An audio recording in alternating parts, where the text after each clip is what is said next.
এই চ্যানেলে সম্প্রচারিত সকল খবরই সচেতনতামূলক এবং শিক্ষণীয়, কোনো কিছুই প্রভাবিত নয়। ফের বড় সড় সাফল্য রানাঘাট সাইবার ক্রাইম পুলিশের। গতকাল রাতে বিশেষ অভিযান চালিয়ে প্রায় 4 জন সাইবার প্রতারককে কিন্তু গ্রেপ্তার করে রানাঘাট থানার সাইবার ক্রাইম ব্রাঞ্চের পুলিশ। পুলিশ সূত্রে খবর, 4 জন সাইবার প্রতারকের নাম টিঙ্কু চ্যাটার্জি, সুনীল হালদার, অমিত সুর, শঙ্কর রায়।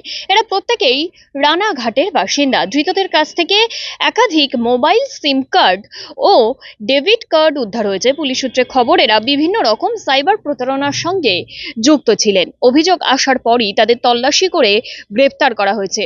ধৃতদের আজ 14 দিনের পুলিশি হেফাজতে চেয়ে আদালতে পাঠায় সাইবার ক্রাইম থানার পুলিশ। দেখুন সেই ছবি।